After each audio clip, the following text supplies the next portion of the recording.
eu percebo o quanto muitos pais e mães estão sendo movidos pelo medo e muitas vezes não sabem lidar com os seus medos de adultos. E como vão saber lidar com os medos das crianças? Eu queria que tu falasse um pouquinho sobre a emoção do medo. Como lidar com ela, para que ela serve, quando que ela é prejudicial, porque eu acredito que essa emoção, ela realmente ela está muito ativa na vida das pessoas hoje e muitos não sabem lidar com ela. Beleza. Gitânia, antes de falar sobre essa emoção que eu acho que, na realidade, ela vem afetando a vida da maior parte das pessoas. Então, não é incomum eu receber pedidos de ajuda de pessoas para poder enfrentar, para que essas pessoas consigam enfrentar os seus medos. Para quem sente o medo, às vezes eu olho para uma situação e aquilo ali não é nada para mim. Mas para quem está com medo, aquilo é um monstro. Aquilo é grandioso. E ontem, inclusive, na live do Finanças e Vendas, na videoconferência do Finanças e Vendas, eu fiz uma pergunta que é: o que é o bicho-papão? Né? Porque na infância se ouve falar muito, o bicho-papão vai te pegar, o bicho-papão vai te pegar, o bicho-papão vai te pegar. Mas o que é o bicho-papão? O bicho-papão não tem forma definida. O bicho-papão é o maior medo que tu tem. E esse maior medo, ele acaba muitas vezes impedindo as pessoas de chegar naquilo que deseja, de realizar aquilo que deseja, de uma forma bruta, de uma forma muito bruta, porque eu olho para onde eu quero chegar, mas entre onde eu quero chegar e onde eu estou hoje tem uma muralha gigantesca que parece que vai acabar comigo. E essa muralha se chama medo. Porém, Gitânia, se eu te perguntar, para ti que tem conhecimento, essa pergunta ela não faz tanto sentido. Mas se eu perguntar para a galera que está aqui no chat agora, a resposta dessa pergunta normalmente vem errada. Que é: o medo é um bom ou é um mau sentimento? O medo não é nem bom e nem mau. O medo ele é um sentimento necessário. O medo ele tem função de preservação. Ele tem a função de cuidar da tua vida. Porque se tu não tivesse medo, provavelmente tu não estaria vivo hoje. Não estaria viva hoje. O medo é uma emoção fundamental para que tu consiga chegar em segurança nos lugares aonde tu deseja chegar na tua vida. Porém, o problema não é o medo. O problema é o excesso do medo de uma forma que eu não consigo controlar. O problema é quando eu olho para algo que eu quero fazer, eu tenho tudo para fazer e eu tenho medo de fazer. Porque eu tenho medo de coisas que não fazem tanto sentido. Como eu tenho medo do julgamento do outro, eu tenho medo de falhar, eu tenho medo de dar errado, eu tenho medo de não conseguir, eu tenho medo do resultado daquilo, eu tenho medo de até dar certo. Por exemplo, no Finanças e Vendas eu já falei sobre isso. Existem pessoas que não conseguem crescer na vida porque têm medo de que quando elas crescerem, quando elas ganharem dinheiro, elas vão fazer outras coisas, como por exemplo viagens, vão curtir outros lugares do mundo, vão conhecer outras culturas e daí vão se afastar da família. E se elas vão se afastar da família, elas não querem. Então esse medo, ele vem de uma forma oculta, de uma forma disfarçada e acaba muitas vezes destruindo os sonhos das pessoas, destruindo aquilo que as pessoas desejam para a sua vida, aquilo que a pessoa sempre imaginou que seria o momento auge da vida dela. Por medo não consegue chegar. Então, Gitânia, como combater esse medo? Como combater? Eu acho que essa é a grande pergunta. Como combater esse medo? Se eu botar uma tábua aqui agora, uma tábua de 30 centímetros de largura, e colocar ela no chão, 30 centímetros de largura por 3 metros de comprimento. Se eu botar ela no chão e disser assim: Gitânia, caminha sobre ela e de um lado ao outro, tu passa? De boa. De boa. Se eu botar ela 20 centímetros do chão e disser assim, ó, caminha sobre ela, de um lado ao outro, tu caminha? Sim. Tranquilamente. Tranquilamente. E se eu botar ela sobre um prédio de 20 andares, sobre 2 prédios de 20 andares, fazendo a ligação de um prédio no outro, e disser, Gitânia, tu caminha sobre ela de um lado ao outro. Nem Não? pensar. Não. Nem pensar. Não. 20 metros, 20 andares, acho que não. Mas por quê? É a mesma tábua. São os mesmos 30 centímetros de largura por 3 metros de comprimento. Por que não agora? Porque o medo chega pra ti e diz assim, olha, quando a tábua estava lá no chão, não tinha risco. Quando ela estava 20 centímetros de altura, o máximo que ia acontecer era tu tropeçar e cair, mas não ia acontecer nada. Agora, 20 andares de altura, se tu cair, tu vai morrer. Então o medo te preserva. Porém, olha só, Stânia, algumas pessoas ficam lá em cima num prédio de 20 andares, num prédio que não gostaria de estar, numa vida que não gostaria de viver, numa profissão que não gostaria de ter, fazendo aquilo que não gosta, vivendo com gente que não serve, mantendo amizades que não fazem sentido, hábitos que não valem a pena. As pessoas ficam num prédio extremamente ruim, um prédio em ruínas, mas não atravessam a tábua, porque o medo impede. E do outro lado tem um prédio lindo, maravilhoso, cheiroso, um prédio com pessoas do bem, pessoas saudáveis, pessoas que pensam em projetos, em sonhos, pessoas que querem realizar aquilo que desejam na vida. Um lugar muito bacana, bonito, mas as pessoas não atravessam. E daí sabe o que tem que acontecer para que elas atravessem? O prédio pegar fogo. Normalmente as pessoas só atravessam essa tábua quando o prédio pega fogo. Quando a situação fica extremamente ruim. Se o prédio que tu está pegasse fogo, tu atravessaria? Ah, sim. E bem rápido. E bem rápido. Não ia dar nem tempo de pensar na tábua. Essa é a diferença. E o que faz tu atravessar? O medo. Porque agora o medo de morrer é maior do que o medo da altura. Então, o medo é um sentimento que pode ser utilizado para impulsionar. Também. Uma grande impulsão. Como tudo nas emoções. As emoções, imagina, nós somos uma essência perfeita. Tu acha mesmo que o Criador do Universo colocaria em nós uma emoção inútil? Será que a nossa essência carregaria, sendo ela perfeita, uma emoção inútil? Não. Todas as emoções são úteis, desde que eu saiba usá-las. Se eu não souber usar minhas emoções, todas elas são contra mim. Porque ou você controla as suas emoções e elas te ajudam, ou elas controlam você e você cai do cavalo. Então, qual das duas pessoas tu quer ser? Acho que essa é a grande pergunta.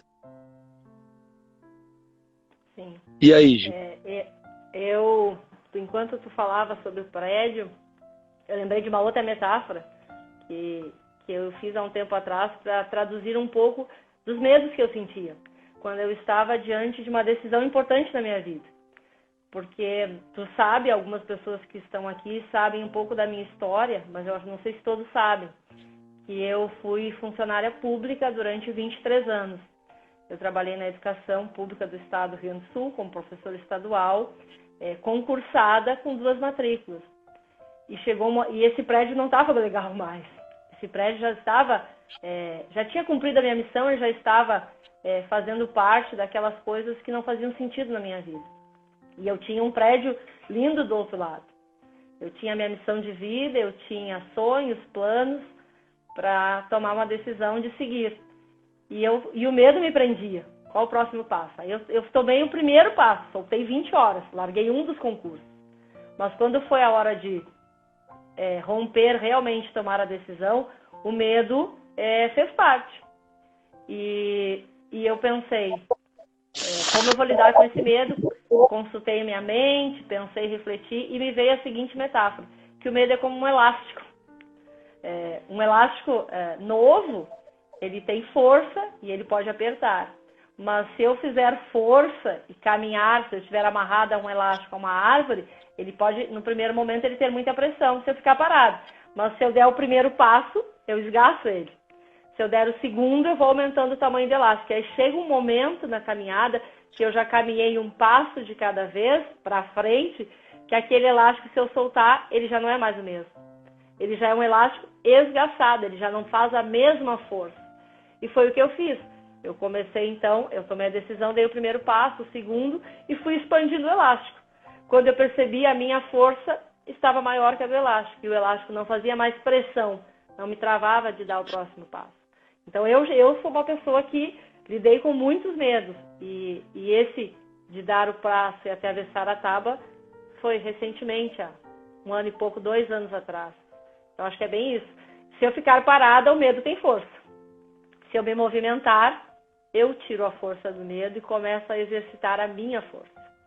E eu percebo quantas pessoas estão travadas de dar o próximo passo, de realizar o sonho, de fazer um treinamento, de fazer aquilo que gostariam de fazer na sua vida, porque deram força para o elástico, deixando ele paradinho. E quando eu me movimento, tudo muda. Tudo muda. Porque tudo é uma questão de fazer, né, Gitânia? Quando eu faço e eu pratico algo, aquilo cai por terra. É como no universo das vendas. As pessoas dizem que elas não sabem vender. Eu não sei vender, até vender.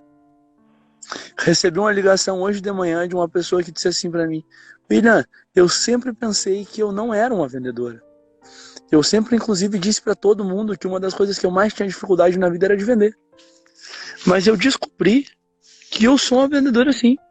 E eu tenho facilidade de vender. Como tu descobriu isso? Vendendo. Vendendo. Então acho que esse é um ponto muito importante. Vender, é fazer. No caso dessa menina foi vender, mas é agir, fazer. Te desafiar. Porque daí as coisas começam a fazer mais sentido. Viver uma vida aprisionada naquilo que não deseja, não tem lógica. Verdade. Viver uma vida, Gitânia, eu fico pensando o que deve ser isso, sabe? Viver uma vida que eu não gostaria de viver. Por comodismo. Viver uma vida que não faz sentido para mim. Porque meu coração tá em outro lugar, meu coração tá me dando uma nova... Meu coração tá dizendo assim, cara, o lugar é lá, ó, é voando. Viver dentro de uma gaiola. Daí vem a frase do Chaves, né? Eu prefiro morrer do que perder a vida. Uma pessoa abandonar a sua vida, abandonar aquilo que realmente faz sentido, abandonar aquilo que ama, abandonar aquilo que realmente faz o coração bater mais forte, olhar para uma visão como essa daqui que eu tô vendo agora e preferir viver numa gaiola, enquanto eu não tenho consciência de que existe essa imensidão aqui para me poder voar, tudo bem, mas a partir do momento que eu descubro que tem a imensidão, escolhi a gaiola, por comodismo, por medo, é perder a vida, na minha opinião. É verdade. E muitas vezes também as pessoas compram medos de outras pessoas. Compram medos e seguem a vida de outras pessoas e consequentemente não são felizes porque não estão vivendo a sua vida. A pergunta que me veio, Gitânia, foi sobre sonhos acordados. Tá? Sonhos acordados. Com as crianças isso é muito comum. Né? Que as crianças, elas criem lá no universo da imaginação delas, elas estão paradinhas e estão criando coisas na mente delas, desenvolvendo histórias dentro da cabeça delas. A gente já até falou um pouquinho sobre isso aqui, mas eu quero aprofundar um pouco com essa pergunta aqui, ó. E quando as crianças elas começam a criar coisas, esses dias tu me perguntou sobre mentira, né? Mas quando elas começam a criar coisas na mente delas que não vai ajudar em nada. Por exemplo, criar o monstro, criar o bicho-papão, criar o medo, criar o medo de escuro, criar medo de doença. Como fazer para que possa trabalhar a mente dessa criança para ressignificar isso, transformar essa criação? Uhum. Bom, se a criança fala, é fácil. Se ela manifesta que ela criou o monstro, que o monstro está embaixo da cama, que o monstro está atrás da porta, se ela manifesta os seus medos e aquilo que ela está criando, é a hora da Mulher Maravilha e do super-herói papai entrar em ação. É a hora de passar a segurança para a criança e espantar esse monstro. Então, de uma forma lúdica, de uma forma de brincadeira, mas ao mesmo tempo compreendendo que aquela criança ela está vivendo, ela está enxergando, a mente ela não distingue se ela está criando, se ela está imaginando ou se realmente ela está vendo. E para os adultos, às vezes, isso parece estranho, não é mesmo, William? Como assim? Um bicho embaixo da cama, um monstro no escuro. Alguns adultos interpretam como a criança está inventando uma história, isso não vale a pena e deixa passar. Só que aquilo que não se dá atenção na criança, ele permanece. E para a criança, medo é algo muito sério. É realmente algo que perturba, é algo que assusta e que passa uma insegurança muito grande. E se o seu pai e a sua mãe, que são os criadores, que são as pessoas que têm que passar a segurança, a criança está enxergando lá o monstro, ela está criando o medo do escuro. A minha mãe e o meu pai, que são as pessoas que têm que me cuidar, diz que o monstro não existe ou não vem me ajudar, então a criança ela realmente fica insegura. Então, o que eu penso? Primeira coisa, entender que a imaginação da criança ela é muito real para a criança. Ela realmente está vendo, ela realmente está sentindo e ela está sentindo medo naquele momento. Então, muitas vezes eu abri a janela e joguei o monstro debaixo da cama. Muitas vezes eu matei o monstro com o tênis, espantamos ele com a vassoura e realmente ele saiu, porque o simples fato da mãe e do pai entenderem que eles podem tirar aquele medo simplesmente brincando assim, a criança se sente aliviada. Nossa, abrimos a janela e jogamos o medo fora. Bum! Olha só o barulho que fez. É mesmo, não voltou mais. Às vezes desenhar esse medo e amassar o papel e jogar fora também foi uma técnica que eu já usei. E além dessas, William, eu acredito que é tecnicamente, quando os pais não sabem lidar, não entendem isso nos filhos, esse universo que as crianças manifestam da imaginação e que traz medo, se eu não entendo isso, eu busco ajuda. Eu busco ajuda especializada. Dentro do Formando Pais, é uma forma que nós temos também de auxiliar os pais a entender a mente dos filhos, a entender que eles criam os amigos imaginários, que eles criam o seu mundo de fantasia e que nós precisamos auxiliar para que eles sintam segurança. Porque quando eles estão brincando com os amigos imaginários, quando eles estão criando a fantasia deles, os sonhos acordados, e é em paz, está tudo tranquilo, nós podemos estar fazendo as nossas tarefas e as crianças estão lá felizes, realizadas, criando, sendo realmente felizes brincando. Mas quando eles criam situações aterrorizantes, porque às vezes são aterrorizantes. Eu vivi isso com meu filho. O meu filho tinha terror noturno, ele enxergava monstro, ele tinha muito medo, então ele acordava assustado e eu precisei de ajuda, muitas vezes. Esse talvez tenha sido um dos pontos, que tu sabe disso, cruciais, que fez com que eu buscasse ajuda. Só que eu, num primeiro momento, como eu não tinha conhecimento, eu busquei ajuda médica, especializada médica. Não resolveu nada, porque a ajuda médica não espantava os monstros do sonho do meu filho. Agora, quando eu entendi a mente dele, quando eu te conheci, quando tu reprogramou o sono dele com técnicas de PNL, e eu aprendi a lidar com isso, Eu realmente passei segurança para ele na hora do sono. Eu comecei a lidar de uma forma mais tranquila, porque algumas vezes eu também me assustava com a forma como ele acordava, assustado com os monstros, com os medos. E tudo se transforma muito rápido quando um pai e uma mãe tem uma ferramenta que funcione, uma ferramenta assertiva, e quando compreende que a criança realmente, se ela está manifestando ali um medo, se ela está criando um monstro, é porque a mente dela está enxergando. Então eu penso que é por aí. O que tu pensou? Não, eu acho que é isso mesmo. Eu acho que tu respondeu muito bem. Eu gostaria só de fazer um complemento, mas nem é sobre a forma de utilização da mente, mas sobre uma compreensão do medo. Esses dias eu estava assistindo um filme e eu me propus de assistir toda a saga, o conjunto de filmes do Harry Potter. E tô no penúltimo filme. Na realidade, tô no último filme agora. Só falta assistir um filme. E beleza, assim, tá bem tranquilo.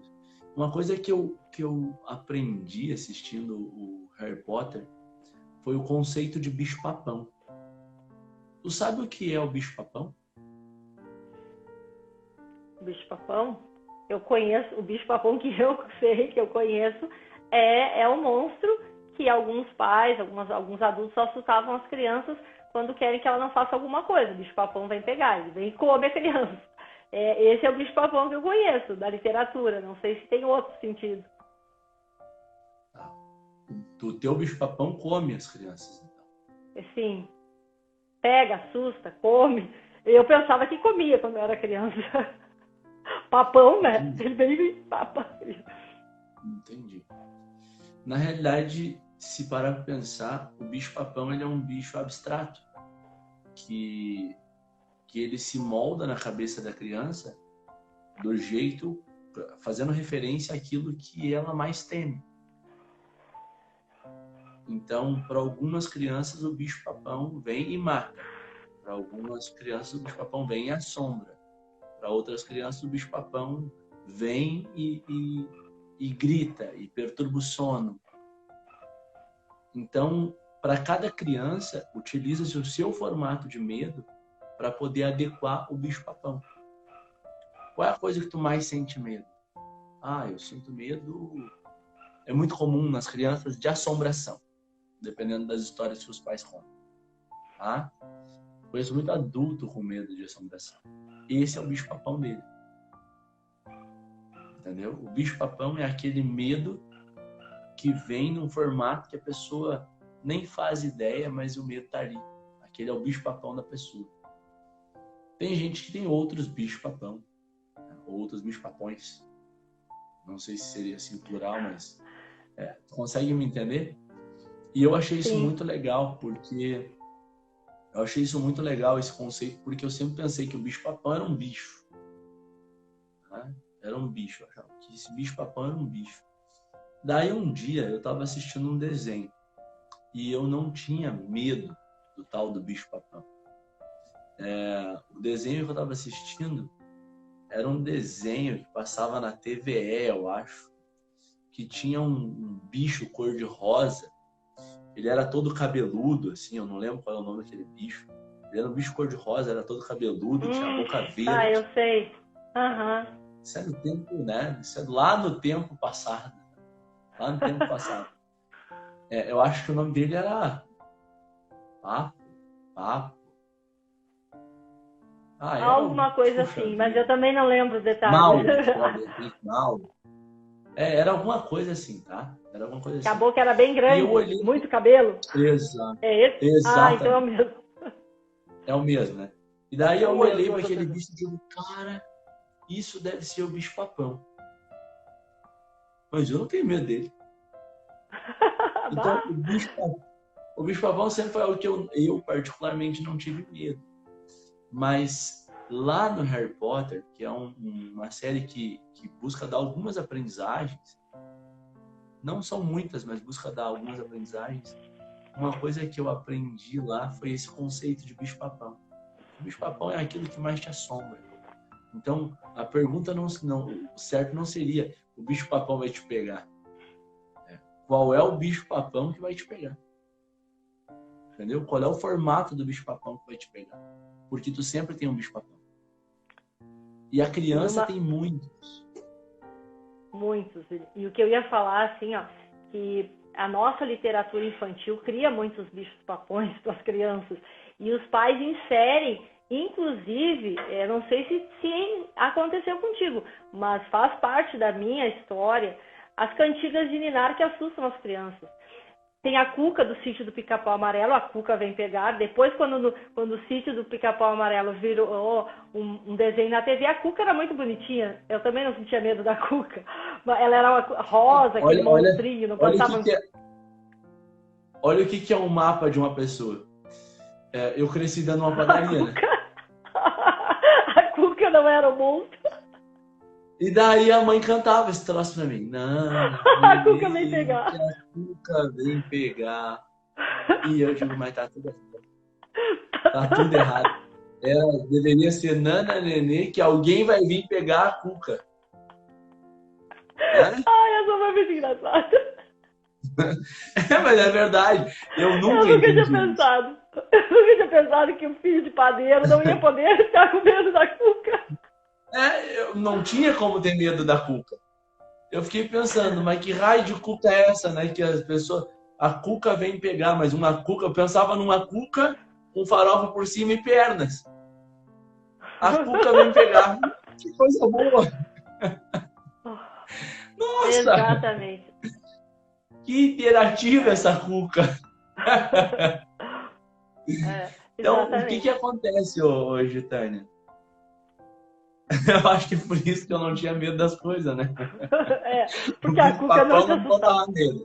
A Cuca eu comia.